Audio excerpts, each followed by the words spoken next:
Eksistensialisme itu merupakan filsafat yang secara khusus mendeskripsikan eksistensi dan pengalaman manusia itu dengan metodologi, fenomenologi, atau cara manusia itu berada. Jadi, eksistensialisme itu merupakan suatu reaksi terhadap materialisme dan idealisme. Pendapat materialisme itu sendiri terhadap manusia itu merupakan bahwa manusia itu adalah benda dunia.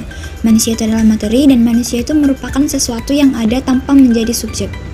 Pandangan manusia menurut idealisme merupakan bahwa manusia itu hanya sebagai subjek atau hanya sebagai suatu kesadaran. Jadi, eksistensialisme itu berkeyakinan bahwa paparan manusia itu harus berpangkalkan eksistensi, sehingga aliran eksistensialisme itu penuh dengan lukisan-lukisan yang konkret.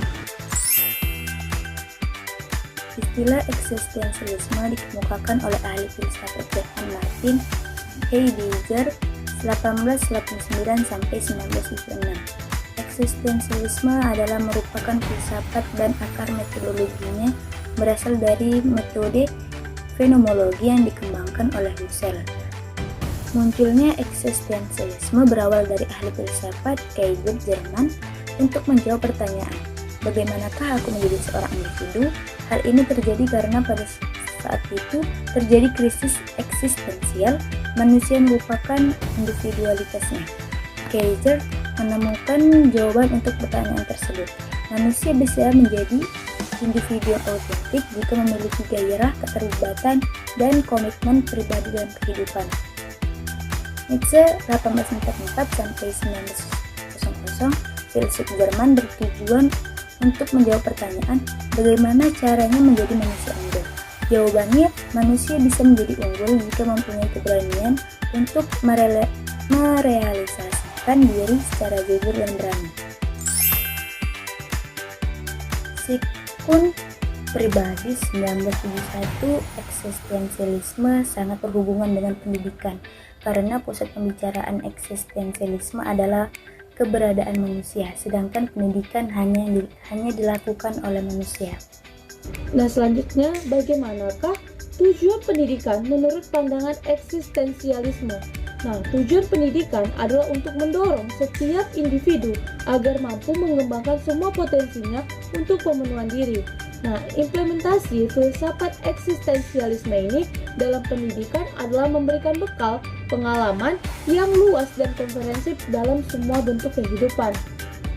Nah, apa sih peran guru dalam perspektif aliran eksistensialisme? Nah, guru mempunyai tugas untuk melindungi dan memelihara kebebasan akademik, di mana bisa saja guru ini pada hari ini atau besok lusa akan menjadi murid. Nah, yang kedua, peran guru memberikan kebebasan terhadap siswa untuk memilih dan memberi mereka pengalaman yang akan membantu mereka menemukan makna dari kehidupan mereka. Nah, yang ketiga, di mana guru juga bertujuan atau bertugas untuk melakukan berperan dalam hal mendorong peserta didik untuk mengembangkan segala potensi yang ada dalam peserta didik. Keempat, guru juga berperan sebagai fasilitator bagi peserta didik dalam mengembangkan potensi diri. Kemudian saya akan menjelaskan tentang bagaimana pandangan siswa dalam aliran eksistensialisme. Nah, pandangan siswa dalam aliran eksistensialisme ini terdapat menjadi 4. Yang pertama itu, peserta didik lebih merasa dibebaskan dalam mengeksplorasi minat dan bakat mereka. Nah, yang kedua, peserta didik merasa senang dan bersemangat dalam aktivitas pembelajaran. Yang ketiga itu adalah adanya peningkatan yang pesat dalam kemampuan baik akademik maupun non-akademik. Nah, yang keempat, peserta didik akan lebih mengenal jati diri mereka dan terarah mengenai potensi yang terdapat pada dalam diri mereka masing-masing. Nah, lantas bagaimana pembentukan karakter siswa dalam dilakukannya sesuai aliran eksistensialisme ini?